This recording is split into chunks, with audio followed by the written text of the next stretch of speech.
And then I got a call from Mayor O'Leary on my cell phone, and he said, "Can you come to my office? I need to talk to you." So the first thing I did is I called my wife and said, "Do we owe any taxes? Do we have any outstanding parking tickets?" And she said, "Absolutely not."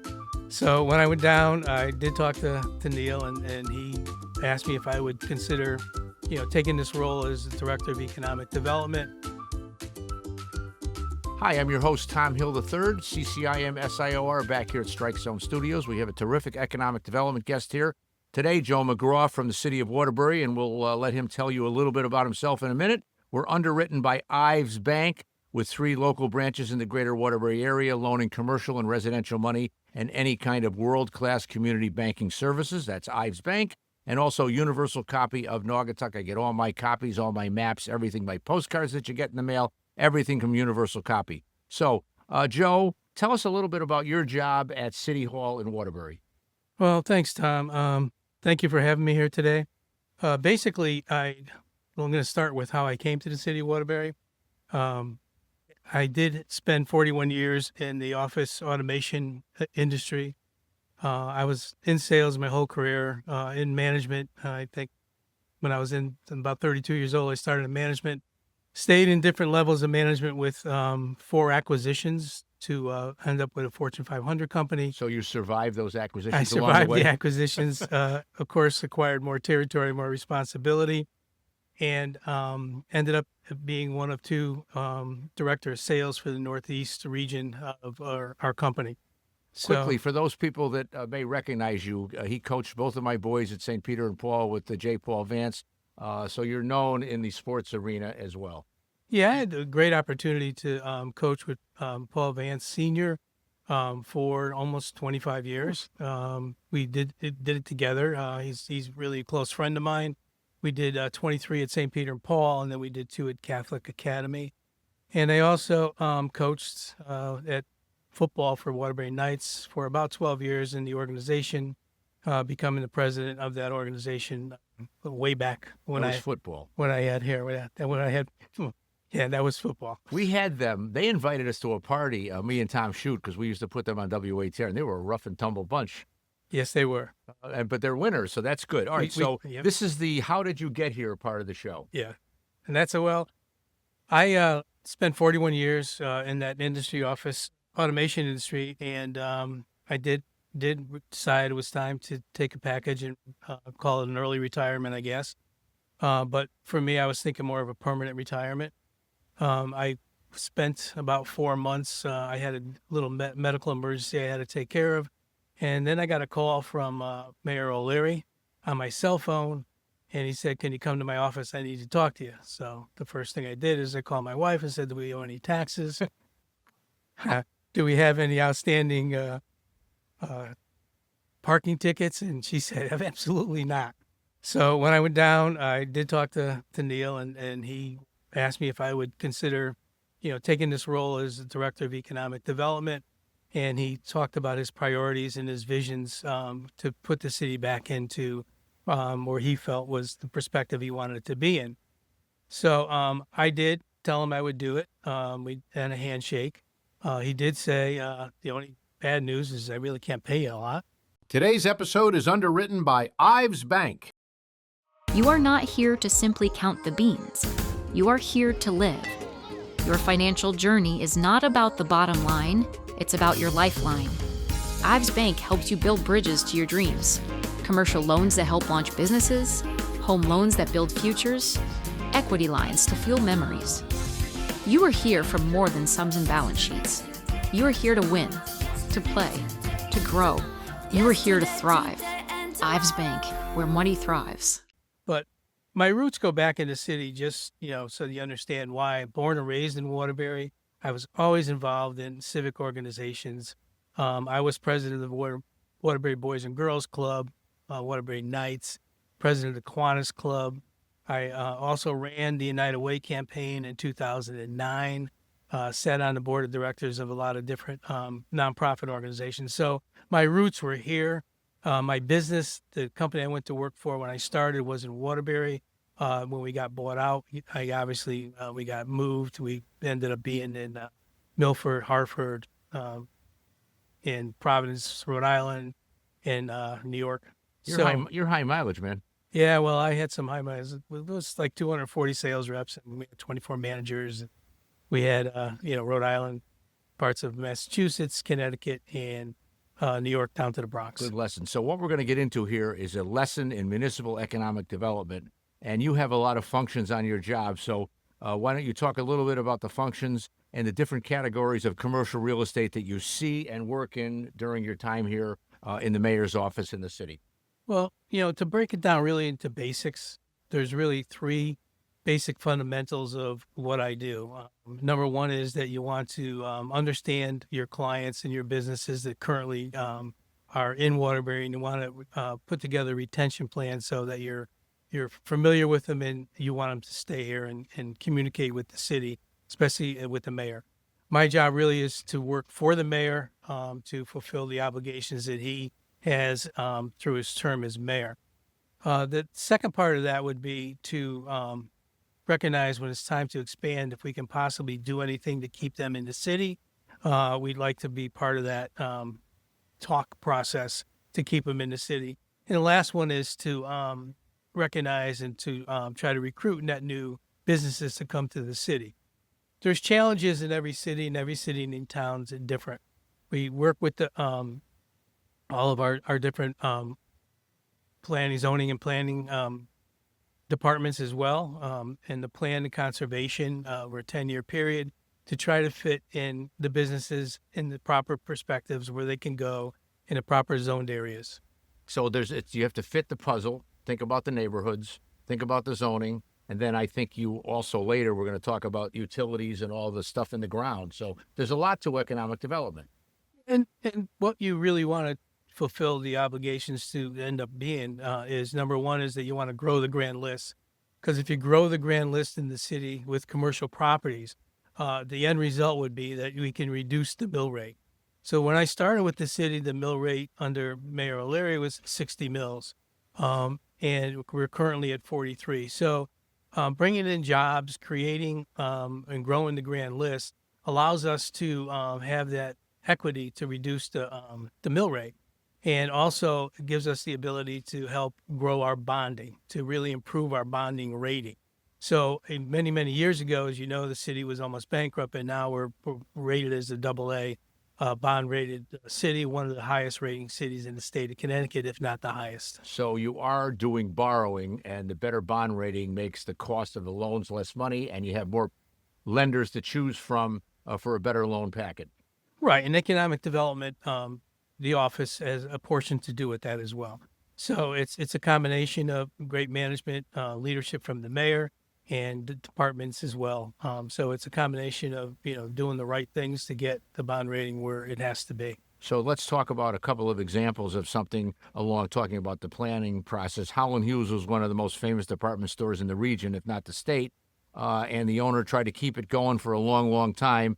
And you guys really worked hard for many years to end up having a developer fix it and have it become post-university. Why don't you give us the update of where that all is at the present time? Well, basically, everything has been planned. The plan for downtown Howland Hughes started about 2013. I think we went to the state of Connecticut with a plan to revitalize downtown, to get them to commit to helping us financing some of the projects that we had secured. So, and we knew that it was going to take us at least 11 to 12 years to complete what we wanted to complete. But what happened was we did get the funding from the state. We did do the projects, and then COVID hit, and we had to really pull back because we were doing some underground utility work, and we were afraid if we nicked the water line that, again, it would bring, issues to both of our hospitals. So when you see these call before you dig or your yellow signs, this is what we're talking about. Call before you dig. Yeah, and it was critical at that time because all the hospitals were at 110, 120% of capacity, and, we didn't want to do that. So we kind of pulled back for 2 years. But some of the things really, everything was planned. It started with taking down the ramp garage and doing the green over, and we knew that there was going to be a need for student housing. So to talk to a buyer, to get a buyer to come in and independently finance 101 beds. I think it was like almost a $9 million investment he made to redo the second floor. All right, so what of I'm that hearing building. here, it was more than Howland Hughes. You had a grid all around downtown to do multiple projects. That was one of the targets. The other target was Freight Street, Jackson Street, Meadow Street, the train station's parking lot.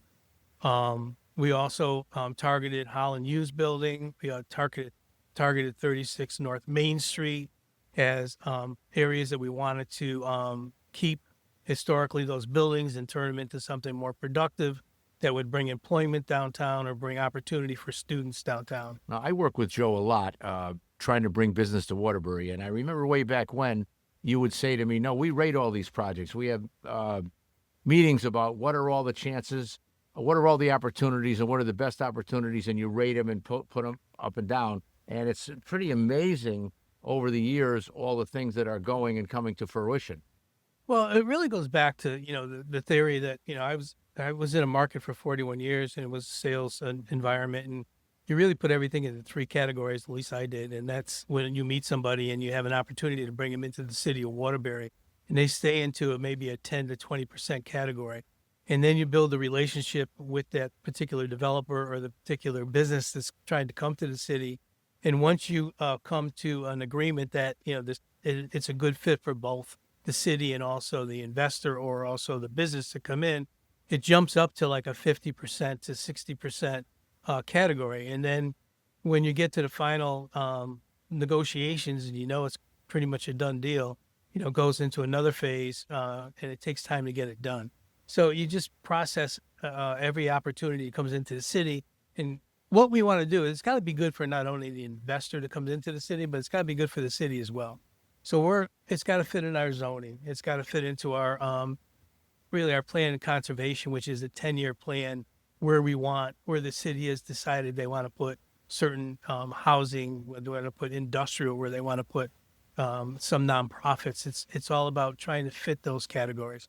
So we can't accept everybody that wants to come in if it doesn't fit, and yet we don't want to lose anybody because we want to create jobs and make life really Waterbury a better place for people to live in. So it's a screening process, a planning process, and everything, even I'm more in the private industry with my commercial real estate business, but everything takes a long time. Do you have any advice for the audience of how to use patience and how you work your way through these long-term transactions? Well, it's really no different than what people do in basic skills in life. I can take it to coaching as well. You have to have a lot of patience to coach, and you have to have a plan. You have to have foresight. But most importantly, I think, and what I do for a living is to have to build relationships with people that you trust. Here we go again. You hear it all over. This is Joseph McGraw. He's head of economic development. He works out of the mayor's office. We're going to talk about that in a few minutes, giving you lessons in municipal economic development. Any city can learn from this. So if you have friends that you want to recommend this show to, we'll certainly appreciate it.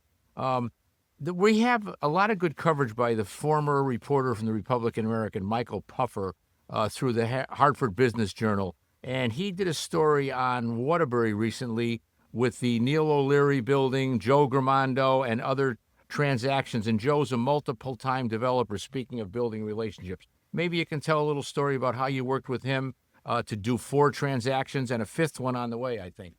Yeah, well, Joe and his partners came into the city. He happened to be driving through the city once, and someone recommended he stop in. So we just really had built a great relationship through trust and through his commitments to do everything that he said he would do. He's and not only in terms of satisfying us, but his work is impeccable. You look at the buildings that he restored; they're beautiful. If you go through the post-university building, it's absolutely gorgeous. Which is the former Howland Hughes. You go through 36 North Main Street, which is, I go way back, the old Rebus and Howland building on 36 North Main Street.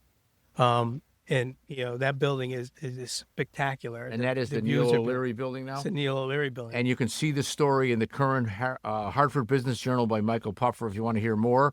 Okay, and then I think you said he did a college dorm building? He's got 101 beds over across the street from UConn on the second floor. And when I toured those as he was under construction and he finished them, I was thinking back in my college days when you had to put the milk bottle outside so it wouldn't, because you had to keep it cold. And these have all the amenities of a major exclusive hotel. They got everything in there. So they're absolutely beautiful dorms. They have great views of the green and downtown. And, the people that have stayed there love it there. And it's one of the reasons why we're so committed to the train station, where a lot of these students who spent 4 years in Waterbury, they're post-university, or UConn, or even 2 years of community college, have grown to like Waterbury, and they did a lot of their internships in Fairfield County and in New York, and they've accepted jobs. So right now we have about 1,400 travelers a day that leave by train that would like to go down to Fairfield County and love the wages that they pay and come back and live in Waterbury, where it's much more affordable than some of the places in Fairfield and New York. Give us an update. I know that the train station is part of a larger development at the old Waterbury Republican headquarters on the west end of Meadow Street and Grand. Maybe you could tell us about that train repair and what the schedule is and what's happening with the station. Yeah, well, it's over time. At one time, there was only one track down to Bridgeport and one track back. And the biggest accomplishment that was made was they put siders in. And siders are basically allows trains to run simultaneously back and forth because they'll switch off. Before they couldn't do that. So they only had like 4 runs a day. And now they're up to quite a few. I don't know the exact number, but they're up to possibly 14, 18 runs a day back and forth to Bridgeport. And eventually the Bridgeport's trains will be compatible with the rest of the trains down to New York City. Yep. So you'll be able to go directly to New York City. And we never really had a really efficient warming station there as well. So the parking lot's redone, Meadow Street's redone, lighting has been improved over there, and now they're in the process of completing a warming station, which you'll be able to go in and buy your tickets and use the restrooms. And, during inclement weather, a place to hang your hat. More traveler friendly. Joe McGraw, Economic Development, City of Waterbury, Tom Hill, CCM, SIOR, and I am a elite commercial real estate broker and enjoy my craft. Today's episode is underwritten by Ives Bank. You are not here to simply count the beans. You are here to live. Your financial journey is not about the bottom line, it's about your lifeline. Ives Bank helps you build bridges to your dreams. Commercial loans that help launch businesses, home loans that build futures, equity lines to fuel memories. You are here for more than sums and balance sheets. You are here to win, to play, to grow. You are here to thrive. Ives Bank, where money thrives. So, now back to Joe Gramando, who did all these deals. There was a funny quote in the Hartford Business Journal by Michael Puffer that Joe said he wasn't Chase Bank. He sold it to some other Waterbury guys that want to do more business in downtown. So tell us, one, about the St. Mary's Hospital apartments that Joe was converting, and then we'll get back down to downtown to other developers that you have good relationships with that are building more apartments downtown. Well, you got to understand the complexity of a developer. Okay, a developer is going to come in and they're going to take a building and they're going to rehab an existing building, or they're going to build a new building from ground up. But let's take the existing building, like historic buildings that we had downtown. They go through and they do their due diligence, and it's either we get it or they get a landlord. As a landlord, they get their tenants.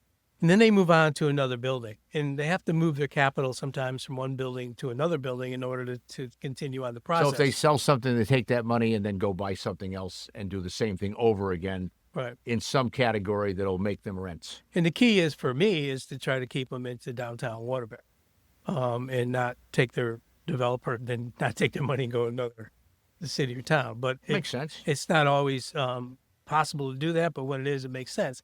So Joe is now in the process of the old St. Mary's School on 55 Cole Street. There's 2 buildings that he's going to convert into apartments. And these apartments have been designated for hospital employees, moderate to low income employees with not low income, I should say average income, with the hospitals.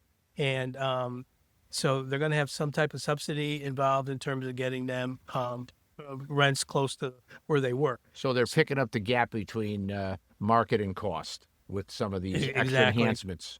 So he needed to move that money that he had in that building over to the other building to get it started. So he did sell his whole LLC, his company. They came in and they took all the commitments that he had with the state of Connecticut for the next 10 to 12 years. So that's what developers do. And Well, the better you can understand that, the better you can have the patience to work with them to get to the end. And if you want to read this story, it's another great lesson. Hartford Business Journal currently, story by Michael Puffer about all these this particular transaction in downtown Waterbury. Now, you have also, and this, well, before I go off to St. Mary's, I think the cut above with your economic development skills is even before those apartments were started to be worked on, you worked it out with Father Sullivan and his brother John to take the crosses off the roof so they could be saved. I thought that was a really enhanced part of that transaction for the goodwill of Waterbury people. yeah, well, our mayor, both mayors, Neil O'Leary was, very, very involved in everything that economic development and growth in the city of Waterbury. He was involved in every project that included Father Sullivan as well, or the Catholic churches. So there was a great communication skills between Father Sullivan and Neil O'Leary, and the same thing with Mayor Paul. He's the same type of communicator with Father Sullivan, and that's really when you put teamwork into when you trying to rebuild a city. It takes departments, it takes investors, it takes developers, it takes real estate brokers to all understand what you want to do, and you're all going the same direction. You're a great communicator. Nice of you to come up here to Strike Zone Studio. Really appreciate it.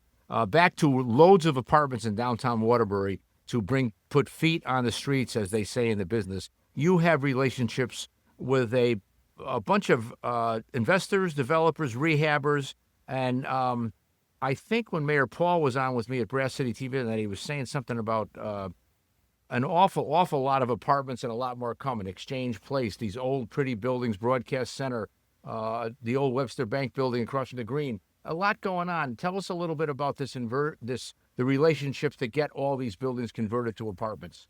Well, first of all, I think we have to understand that when we're going to you have to make a choice in a city or town to keep the historic value of your city and town, to leave it the way it is. We're a manufacturing city for many, many years, and we still are. We are. And we have very historic, beautiful buildings in downtown that are very challenging buildings to convert from offices to apartments. The easy thing to do would be to bulldozer them down and put brand new apartments up and make it look like every other city in the state of Connecticut that has done that. But that's not what the Mayor O'Leary wanted to do, and that's not what was best for the people of Waterbury. He was trying to get investors to come in and say, if you buy these buildings and you convert the apartments into the offices into market rate apartments, then you'll have a steady flow of income, and we can leave the first floor commercial. And, right now we have 178 apartments that have been completed. We have over 450 in the process of being done. We call that in the pipeline. In the pipeline that are committed, that are just, it's a matter of it's labor intensified, getting through one building, going to another. And these investors, have really worked hard to take, because the cost of conversion of an apartment is a lot more expensive than just building a brand new apartment. So, and you're looking for window space, you're looking for a hallway space, there's a lot of consideration when you take an office and you convert it to apartment. But they wanted to make them, we felt that the best apartments to be downtown would be market rate, but they would be smaller apartments where these young people can start their professions in downtown.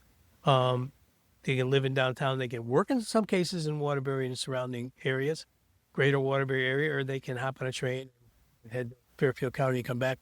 And for those of you who want to talk industrial, we're going to get to those, but I want to stay on this same subject and get your thoughts and expertise on tax incentives and other economic development, financial or amenity enhancements, et cetera, and how that plays in. And you probably have to have also relationships with the state of Connecticut to make all those work. Yeah, well, we did expand our central business zone downtown to include Freight Street now, which it wasn't before. And that falls into the enterprise zone. So the enterprise zone is available for anybody who takes the building and does restoration to the building to improve the value of the building. And so they can qualify, they can apply for that, and hopefully they can qualify for that as an automatic tax incentive. So that could be one. We also have a code of ordinance out it's 3216. And that is if we also have to deal with our buildings downtown for the elderly. And that would be if an investor is going to spend a minimum of $3 million and going to take some either something that is for elderly or special needs or a building like that they can apply for a tax stabilization program over time. I'll give you a perfect example. You're familiar with Josephine Towers? Yes. And you're familiar with Plaza on the Green. Right. So we just had an investor come in. It's related, and it just came in. That's the name of the company. And they purchased both of those buildings. And they paid $13 million roughly for both of those buildings. And they're going to put another $21 million into the buildings, into restoration. So that secures downtown Waterbury that we'll have a place for our elderly people, our people that are on need to come to this, that's are there and now in the city of Waterbury. And these will be all redone. They'll spend between $60,000 and $80,000 per unit to do the restorations, and they'll keep the buildings to the outside and the inside. So that is something where we go back to the code of ordinance. The mayor goes to the Board of Aldermen and said, in order to do this, the taxes will remain the same, but then they'll have to increase as, they start doing the restorations and they complete them. So it'll be over time instead of hitting them all at once. Yeah, and over time, we're all getting older, and if these buildings need to be working right, and for the elderly, we can wait for the taxes. There's jobs to fix them, on and on. And one thing I always notice about you, too, you're very, very knowledgeable on land use and understanding what the building land use departments are doing in permits and zoning process. What kind of learning curve was that for you? And that's something that's important to your job, too, to know about, correct? Correct. Well, I spent my whole career in vertical markets. So, the fortunate part of the job that I had is that we had medical, we had legal, we had insurance, we had manufacturing. We were the number one company in our field in the United States for the whole time I was basically with this company. And we dealt with, when you're dealing with like a Yale Hospital, Yale University, you understand every nut and bolt that has to go into these vertical markets. So when I came in, it was basically the same concept. We're dealing with vertical markets in the city of Waterbury, and it was we have to have a process. So the Mayor O'Leary was very, very focused on making it business friendly. Yeah, we're open. So what we do is we take every department head that has anything to do with any type of new building coming in, any type of work being in the building. If it's a major, we'll have them all in one room. We'll bring the owners in, we'll bring the builders in, we'll bring their electricians in, we'll bring their architects in. They can ask any question they want. They can put a face to a name if they have any questions, because if their electrical isn't done properly, they're not going to get the CO. The windows are in wrong. They have to understand every part of that process. So that was a short learning curve for me, because I just understood in most cases, the vertical markets.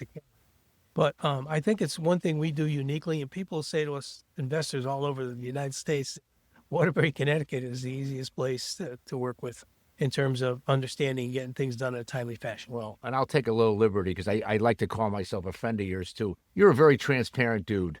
It doesn't take long to visit with you and find out if you're for or against something, and you're reasonable. So I think that's a very important part of economic development, because you can't waste time. Well, you can't do smoke and mirrors. I mean, if it's not a fit, and one of the things that I've always said to people when they come in and they try to negotiate with the city of Waterbury is kind of understand that if your business model is coming in and you have chosen Waterbury that has 115,000 people, we're 98 square miles, and we're 5 miles maximum from all of Greater Waterbury. We have 2 hospitals, we have 33 schools, we have 9 fire stations. We have one of the best police forces in the country. And if you can't make your business run here, then don't. Exactly. You're telling them right up front. All right, so this prompts the next question. And we even had a little talk about this morning. So we are prepared here at Strike Zone Studios. Tom Hill, Joe McGraw, happy to see you all.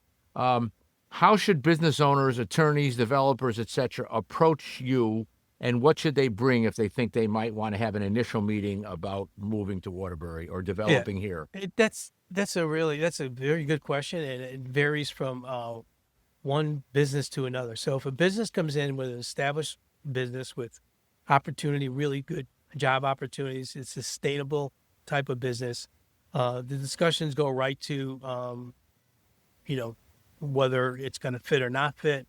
What's the square footage that's needed? What's the compliance with parking? It goes through all of those logistics in terms of, you know, again, what's the police protection? What's the fire protection? It's all important when you bring a business in that has 200, 250 employees. When another business comes in, a new business, brand new business, people come in and say, listen, I want to open up a pizza parlor tomorrow. And the first thing I do is ask them for a business plan. I Yep. can take a look at it because, we need to get something that's sustainable in the city. And you don't want them to fail either if they can. And then you have to figure out where these businesses fit in the zoning regulations as well. And if people would like more on this, I taped a show live last Thursday night at Brass City TV. That's on the Brass City TV YouTube channel and their app with Mayor Pernowski. And now I remember he said that 178 apartment number, so you guys are on the same train. We had the Chief Fred Spagnola, and we had the new Fire Chief Javier Lopez. And another interesting thing about the dynamics and all the horsepower behind these city's officials trying to do the right thing to grow Waterbury. And Waterbury's a busy place. We're in a good location, and if you can fit yourself into the commerce, you can make money here. And we're giving you a lesson on how to fit yourself into the commerce. And so let's go to this next one. This is unique, I think. You work directly in the mayor's office. Why is that versus being in a separate economic development department in another building?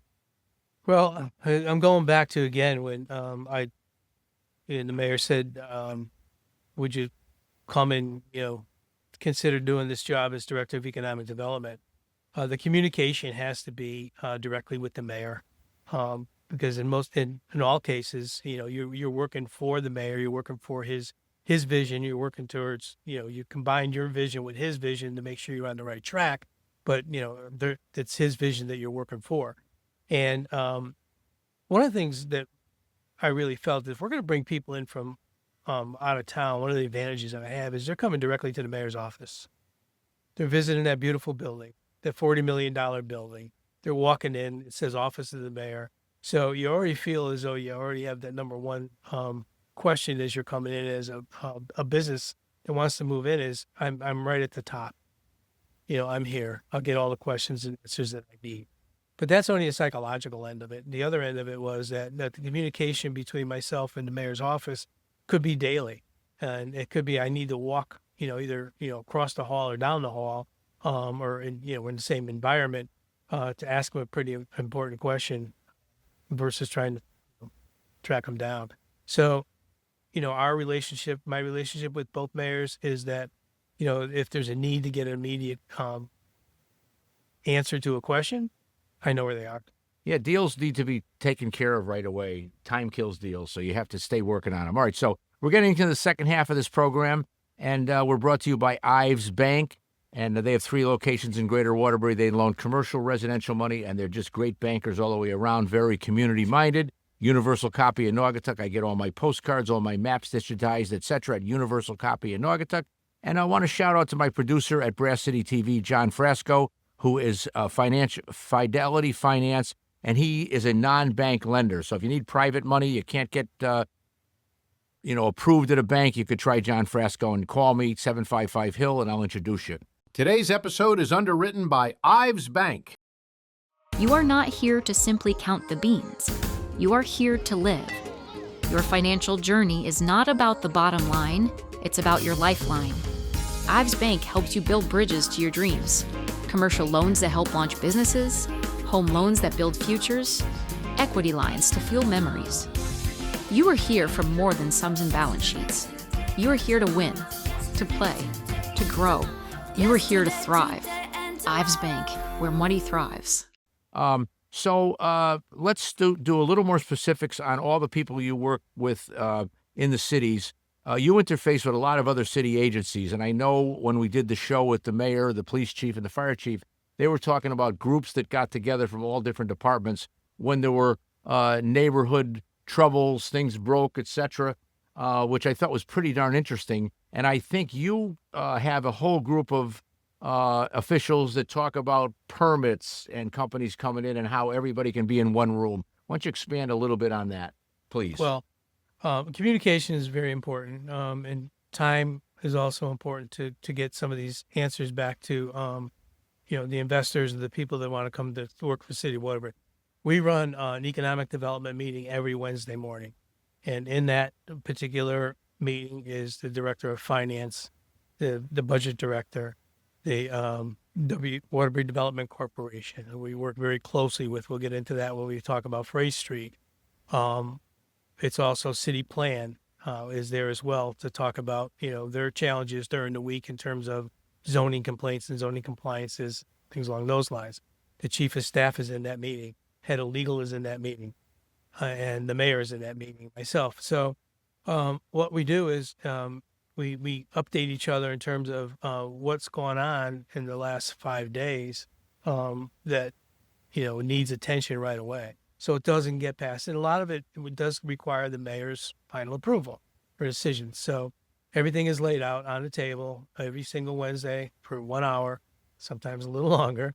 And been running those types of meetings forever because communication among department heads is vital. It's very important. So with outcome thinking, you, Joe McGraw, are trying to get these deals to the end where they're working, and you can get them permitted and get them operational, correct? My first call normally on questions goes to Cliff Brammer or Bob Nermy, and Cliff is just the guy I talk to almost every single day. Land use as a planner or something like that. Yep, their city plan. Yep. And the question goes is, can that building fit in that location? This is how many employees they have. This is how many parking places they're going to need, and so on. So what do we have to do? Do we have to go through any special exceptions? Do we have to go through any meetings? Or do they qualify? So we get that resolved, and then the okay goes back to to the investors or to the owners that yes, it fits, or no, it doesn't fit. So this is all the work goes behind the scenes for the permit process and to get new business. And it was 3 ways. It was business retention, business expansion, and net new business. And this is a lesson in municipal economic development. I'm your host, Tom Hill. This is Joe McGraw, who works in the mayor's office, director of economic development. If we had phones, we'd take some calls. Jeff, we need some fake phone calls. You got a question over there? Yeah. All right, so moving on, because we got to get this done in another Yep. 20 minutes at the most. I'm checking my clock here. Okay, you talked about working on the plan of conservation and development for the past 10 years. Would you tell us about that, and how did it lead to the Freight Street 22 acres that's planned for some big economic development project in the future? So the plan of conservation really, starts with our city plan, and it goes through hiring an independent company to come in and take a look at the projections and really where the city's got to be 10 years from now. And every 10 years, it's required that you do it. It's got to be approved by the Board of Aldermen, and it includes neighborhoods. It includes many, many segments of the city. Some I touch base with, some I don't. But it's really critical and important to understand what areas of the city that you can grow in and what areas of the city you can't grow in. That has to do a lot with zoning. So, for example, Freight Street. So Freight Street wasn't something that we just decided one day to come up with. And that's an extension of downtown Waterbury that's been fit into the central business district. There's 22 acres on Freight Street, and we knew that, as I mentioned before, that we already did Freight Street over in the renovations of the street. But this book is an indication of, we put this together in 2018. There's a group of people that were kind enough to sit and volunteer their time as city workers, as well as some input from other segments of the city, to figure out, what would fit best on Freight Street if we took down the Endicott American Brass building and there was 22 acres of available space. So there were huge worn out buildings on that site that needed to be demolished, and you weren't getting those demolished. You've since put a Riverwalk path in that'll connect with the Riverwalk in time, which we have some of that done. So a developer, new business person could also look in that plan of conservation and development to understand what's going around Waterbury and how you might find opportunities in certain neighborhoods, et cetera, I think. Exactly. Oh, Not bad. Yeah, you did it. You got it. You got it, Tom. And then you have your other plan. You could review that, what that plan was that you're just fiddling with your finger. Hold that one Yeah, up too. this one. No, this this one. one. This one. So This you was the talked first about one that we. earlier. That's the first one we talked about, and that was putting the city of Waterbury into where we wanted to get it with some housing, replacing of apartments, doing the buildings over. But the most critical part, and I'm going to go back to this for a second because this is what's frustrating. It's ugly work right now, and people are frustrated. Is that our infrastructure underground is over 100 years old, and 100-year-old infrastructure to redo a downtown area just wouldn't fit to put a cover on it and to put new sidewalks up and then have a disruption underneath. We have to redig them up again. So we are digging up and replacing all of the infrastructure underground, putting in exactly what you need to survive for the next 100 years, if you will, of all new water, gas lines, electrical, and it's time consuming. It's manual labor. Every sidewalk in downtown Waterbury will look the same. All the lighting will be done on the crosswalks, on the streetscape. But in order to get there, it's constant disruption. So Bank Street is almost complete, 100% It's complete. coming along nicely. We're going down South Main Street. The sidewalks are being done right now. The North Main, West Main up, and that'll complete our downtown, which was called Waterbury Next, vision that we had to complete. Now going over to Freight Street, there's it all ties into redevelopment of downtown as well.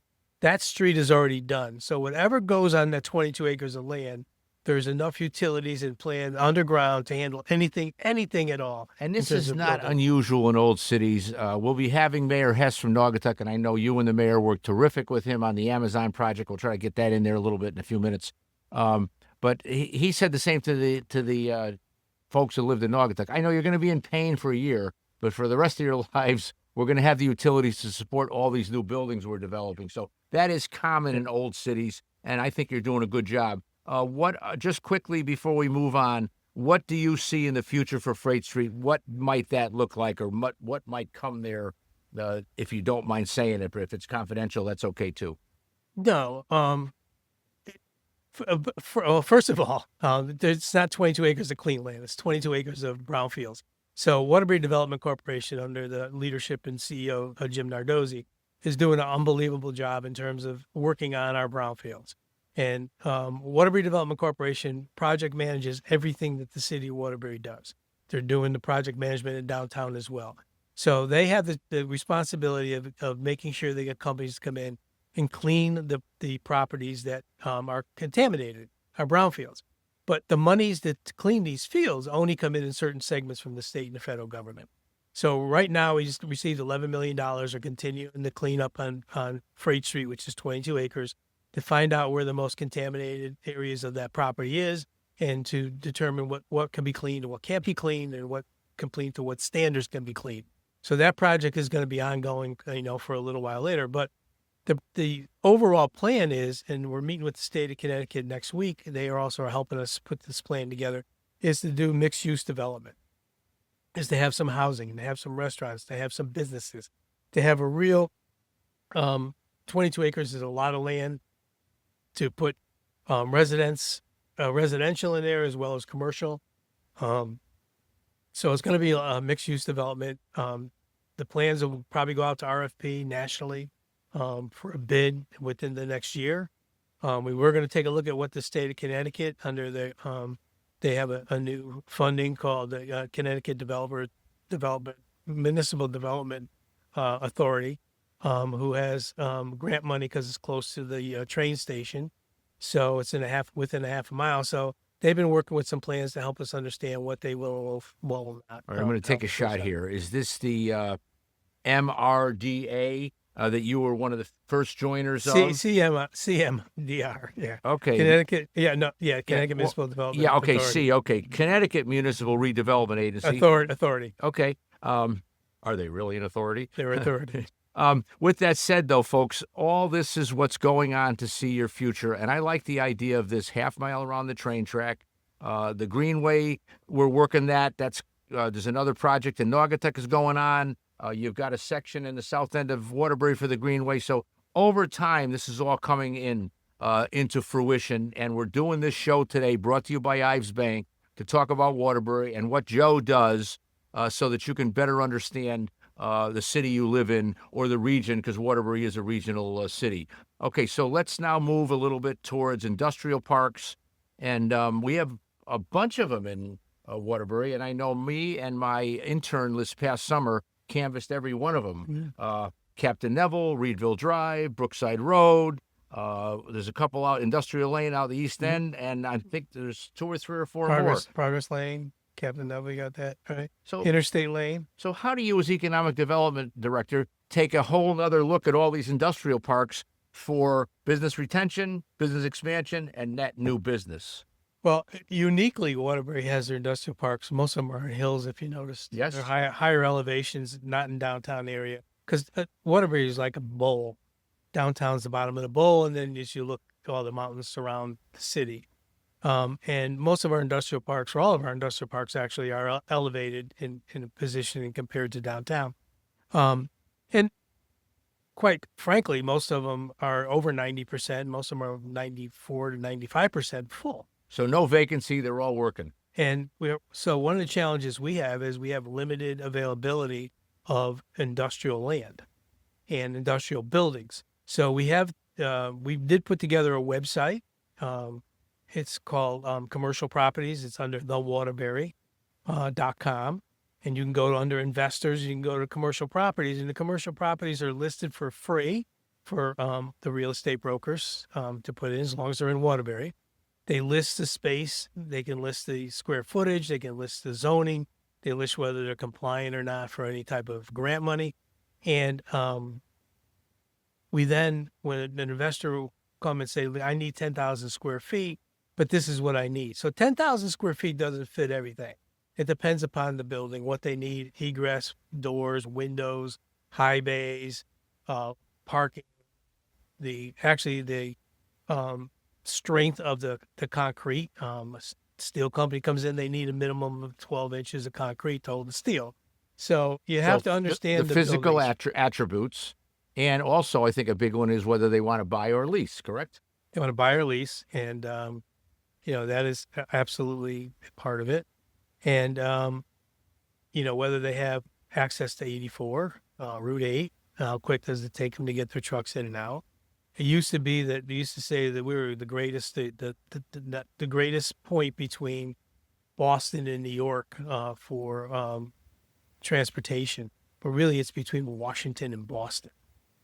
Because interestingly enough, when there was a company called Ideal Fish in Waterbury, they got their product to Washington restaurants within 5 hours. Wow. So it became, from Washington to Boston, it's a great place to run your business. You have to communicate and go over and travel through Interstate 84. So we're a little short of inventory, but we have 90% occupancy or more. So, and we don't have enough land, but we had enough land for Amazon, which you did a joint venture with Naugatuck.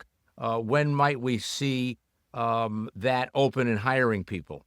I think in 2027, you'll see some significant progress in terms of coming to fruition. That deal with Amazon, originally Amazon had committed to go to 3800 East Main Street for a final destination location. And then when they decided that they were going to take the opportunity to go between Waterbury and Naugatuck, they canceled that the final destination. They're going to focus on this one. Many people are involved in this, the Amazon. It started with Mayor O'Leary and Mayor Hess. They followed it right through. Waterbury Development Corporation is involved with it as well. Our current mayor is on top of it, with Mayor Hess and Naugatuck as well. Our fire departments have to coincide with one another. Public Works have to work with one another because it's a split property. But they're going to hire 1,000 people. So it's not only the employment of 1,000 people, but it's also the trucks are going to be serviced locally. The tires are going to be bought locally. It's going to do a lot for the local businesses, a lot of small businesses, even coffee shops, restaurants, you name it. There's going to be benefits all over the South End, as well as the city of Waterbury and, Naugatuck, and probably some of the, our surrounding towns as well. And that's an amazing, that's the latest and greatest in a distribution building in that I think it's, is it six floors of 1 million square feet each? 660,000 square feet per floor, six Whew. floors, 3,200,000 Thank you. square feet. I'm trying to dig for my calculator. 660,000 square feet times 6. And you got it already, 3.2 million. See, this economic development director he knows his stuff. This is what's so good about this. He and I talked for 5 minutes on the phone this morning. I whipped up the questions. He added his yellow notes over here, and here we are at Strike Zone Studios. So this is a ticket. I hope you'll tell your friends about it and pass the word, because this is a lesson in municipal economic development and team building. Okay, so all this kind of also goes to, as you said earlier, growing the grand list, and you never lose track of that, or sight of it. Well, it's really growing a grand list improves the quality of life for the residents of Waterbury. Because when you grow the grand list, it has many, many benefits to it, because your mill rate will decrease. Your bond rating will allow us to go and bond out at a lesser rate because of our high bond. So when you talk about a bond rating, for example, we have a new education proposal in for a preschool. It's going to be $100 million, and I believe 92 million of it is going to be either federal and state funded, and the rest but you still have to bond that out until it's complete before you get any type of refunding back. So to be able to go and get a bond at a low rate is a great advantage. We said it earlier. More lenders will look at it, less rate. But what a piece of news, a preschool for all the people in Waterbury that have young kids. Yeah, the Board of Education is thrilled with it. The Board of Aldermen approved it. Darren Swartz is doing an unbelievable job as the superintendent. And, it's again, one of your obligations is living in a big city with 33 schools. And, I'm going to kick back to our firehouses too. It's all part of economic development, because these firehouses haven't been, touched and renewed in years. I'm talking when my father was a firefighter. He slept in the same room that is on Engine 2 is on East Main Street. So, they had to be renovated. They had to be brought up to code. And, they're doing it. It's just one piece after another that the city has to think about. And the fire department, I had a ball talking to Javier Lopez, the new chief, and we'll bring him in as well, because fire safety is another giant subject. And before I forget, complete renovation and reimagining of Hamilton Park. Correct. Looking good. It looks like you're in a resort, doesn't it? It does. And what about other park projects and pools that you recall? Because I think you put your input in something. You're in on these meetings with those as well. I think. But I'm not really. I don't. It really goes through our park department in terms of public works, and it's managed by our Waterbury Development Corporation. They do all the project management on all of this work that's being done at the pools, the parks, the splash pads. It's you have to remember that we're an aging city.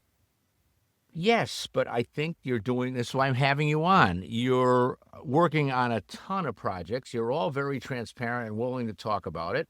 The city's growing. The housing prices, whoever thought they would be up what they are now? There's people moving in from all over the place. And so if you want the population to be happy, you got to have schools and pools and businesses and place to work. Well, since COVID, I think the city grew 5,000 residents. And a lot of them have children. A lot of them are, enrolling in our education system. So it's, it's important that you stay on top of everything. And then you need recreation, which we have. The YMCA is a beautiful place. The Boys and Girls Club, you just go on in terms of our North End Rec, places where kids, the new baseball field that we did, we're at the South End for the the old Nova Metal. Nova Metal. It looks like you're covering a lot of bases. Let me ask the producer, where are we for time there, Mr. Producer? Today's episode is underwritten by Ives Bank. You are not here to simply count the beans. You are here to live. Your financial journey is not about the bottom line, it's about your lifeline. Ives Bank helps you build bridges to your dreams. Commercial loans that help launch businesses, home loans that build futures, equity lines to fuel memories. You are here for more than sums and balance sheets. You are here to win, to play, to grow. You are here to thrive. Ives Bank, where money thrives. And I would like to, is there anything on your yellow list here that you may have not spoken about or I didn't ask you?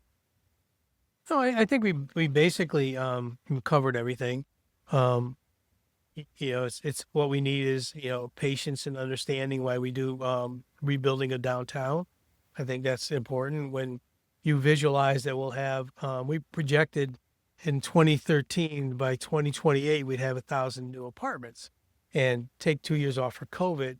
By 2030 we'll have more than 1,000 apartments downtown. And they're in play right now in construction, and a bunch of them are already rented to 176. So that could be a whole other show at another time. We have more to talk about. I guess for the wrap up, then I just want to talk, if I can, please. I just want to talk about net new businesses. I want to talk about Pam Medical, if I can. Yes, you may. Because Pam Medical is a new facility that's right off of exit 25 as you go to Reedville Drive, as you're heading down towards BJ's or Aldi. Yeah. Or Blazia Chevrolet. Chevrolet. Heading eastbound, if you get off the exit, you'll find that there's a brand new building there. It's Pam Medical, and it's a rehabilitation center for patients with stroke patients and MS and Parkinson's disease, and it's really a thoughtful business that came into the city that can help our aging population so that they can cut the travel down to go to other places in Hartford or into wherever they're Wallingford, wherever the other facilities are. It's only a 10-day maximum stay. It's not a over a period of time. I guess where like a Gaylord you can stay longer, but it's going to be a significant add on to the city of Waterbury, and it's going to be very useful. It's going to be a very busy location. And that's at the corner of Harper's Ferry and Reedville Drive. So, Joe, I guess my final question would be, how about some forecast from your eyes to where you think Waterbury will be in 3 to 5 years? 3 to 5 years, you'll see the complexity of downtown will be changed. There'll be more restaurants. There'll be more little shops. There'll be more foot traffic downtown. We'll still retain the buildings for the elderly downtown, 44 West Main. 44 Center Street, Plaza on the Green, Josephine Towers, the Elton Hotel, main possibility. And you'll have new apartments, new people, and you'll also see an expansion of education. I think Post is ready to reinvest in 2027. You'll see some new courses coming from Post. UConn's expanding with their medical facility as well. So you look for activity. People bring people, and we feel as though downtown is going to be a whole new look. And quickly, I think the news that UConn Waterbury Hospital is open and running has got to be helpful, and a relief that they're excited, funded, and really can offer service to the greater Waterbury residents. And to be a city that have 2 hospitals, because we do service the greater Waterbury area, that's critical. It was critical that UConn or Waterbury Hospital remain in the city. We're just thankful that UConn helped us, the company that won the deal. Okay, on behalf of Strike Zone Studios, you're a book of knowledge. Thank you so much for your time. And really want to thank Ives Bank for promoting this and giving us the horsepower to keep this Strike Zone Studio thing going. They're at 357 Bank Street at the corner of North Main and Chase Ave. They're in Southbury. They have also 15 branches out in the greater Danbury area. Thanks to Ives Bank. Want to thank Universal Copy of Naugatuck. Want to thank my producer, John Frasco from Fidelity Finance. He does private money lending if you need a loan, and you can find me at tomhill.com, and you can find a lot of these programs at tomhillradio.com. And if you're interested in having a podcast, the Strike Zone Studios is open for business, and we'd be happy to hear from you at 203-755-HILL. See you, everybody. Bye-bye. Thank you, Tom. You're welcome, Joe. Woohoo.